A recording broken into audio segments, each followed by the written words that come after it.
Hi friends, I'm Sandeep Singh, and in this video I'm going to be talking about the Feynman Technique. So let's get started. Now, what exactly is the Feynman Technique? Now, this technique was made by Richard Feynman, which was a Nobel Prize winner in physics. And he's this very famous scientist where he was very good in physics, but he was also a very good teacher as well. And this is basically the technique that he used to teach. Now, this technique is basically using active recall, which is good. And basically in this technique, the whole thing about this technique is basically about explaining a complex topic to a 10-year-old child. So basically you have to make a 10-year-old child understand a very complex topic. Basically you have to simplify all the complex parts of the topic and simplify it until the bare basics, until even a child can even understand that topic. I'll give you an example later in the video.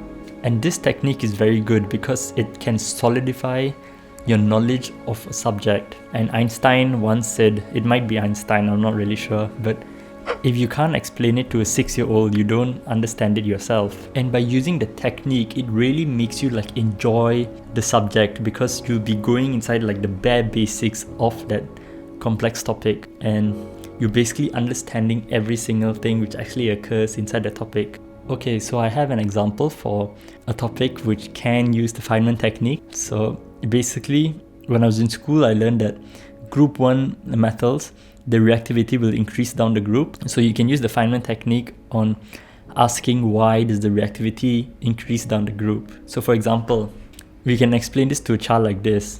We can say for each of the elements inside that group, as you go down the group, the outermost electron will be one shell further away from the nucleus. And then the child might ask, why is the electron one shell further away from the nucleus? And then you can answer, well, the electron is one shell further away from the nucleus because as you go down the group, the number of electrons each element has will increase. And there's a maximum capacity of each shell and so on. And then the child might ask, okay, so why would the reactivity still increase down the group?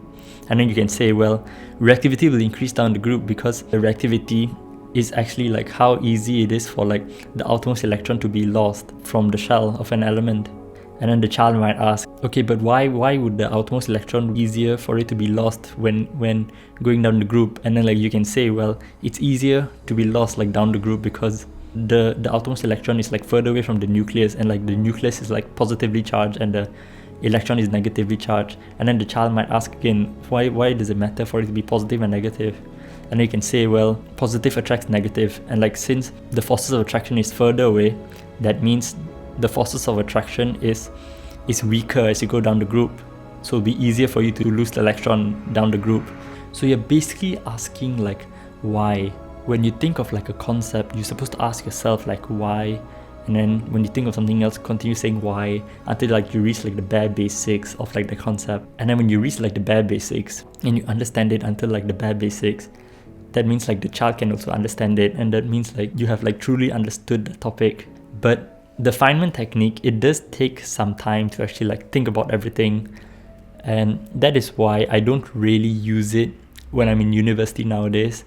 But when I was in school, I did do it a bit, but I didn't do it until the bare basics. And as you go inside the topic, by continuing to ask why, you're basically trying to simplify the material of the teaching. And that is basically a mental process for metacognition, which is thinking about your thinking. And that, in a way, is actually becoming a philosopher. Because when you're a philosopher, you're basically thinking about your thoughts, and you try to stretch an idea and think about ideas in all sorts of aspects. There's a good video from David Perel talking about philosophers and all that. But philosophers try to do the opposite and tear their own ideas apart. They try to fight human nature so they can pursue the truth. Or as F. Scott Fitzgerald, the author of The Great Gatsby, once said, the test of a first-rate intelligence is the ability to hold two opposing ideas in your mind at the same time and still retain the ability to function. So by using the Feynman technique, you're basically thinking like a philosopher, and you're also thinking like a scientist, which is quite cool. And the Feynman technique can be used when you don't have your notes with you. So maybe when you're taking a break and you want to go for a jog or a walk or something, and you don't have your notes with you, then you can think about a complex topic and just simplify it as much as possible until you reach the bare bones of that topic. And if you actually reach to the bare framework of that topic, you can say to yourself that you've actually understood the topic well. Now, I used the Feynman technique sometimes when I was in school. Like, I wondered sometimes why when you press like a light bulb switch, the light will automatically turn on immediately. But the drift velocity of like electrons, they're actually quite slow. Like, they only move like 1 millimeter per second.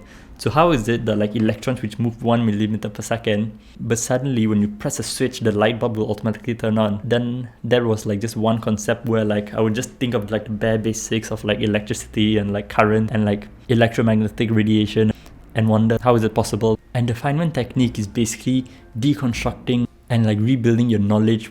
And like the Feynman technique, you don't like actually need to like speak to a child to actually make it work.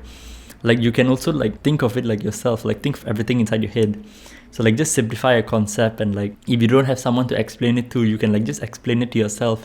You don't have to be such a perfectionist whenever like you're studying. So like even if you don't go down to like the bare basic, at least you simplified it and like you understand the concept and you find it like interesting and all that. That is really fine. Like, I feel in studying, like when I studied when I was young, I used to always like have a set of rules where like I have to spend like 30 minutes like reading this paragraph or something like that. But that is not true at all. You shouldn't be such a like a robot when you're studying.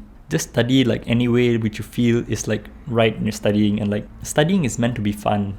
It's not meant to be like such a burden kind of thing. So like don't be such a perfectionist with like the Feynman technique, and like you don't have to use the Feynman technique for like everything.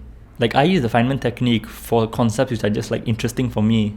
But other than that, I didn't really use the Feynman technique so much. And the Feynman technique might not be for everyone, but that is fine as well. And like in studying, there's not really like a set of rules which you have to like follow to study. But there's no perfect way of like studying. The main thing is that like you just don't be like a robot when you study. Don't say like you need X amount of time studying this, or like I need to like read this X amount of times, because that is just a bad way of studying. Just like study using like active recall, just by like testing yourself in like any sort of way. And don't be such a perfectionist, and don't be too rigid when you're studying. Because different subjects also require different ways of studying, which is fine. So be flexible with your studying. Alright, that's it for this video, and thank you for watching. Goodbye.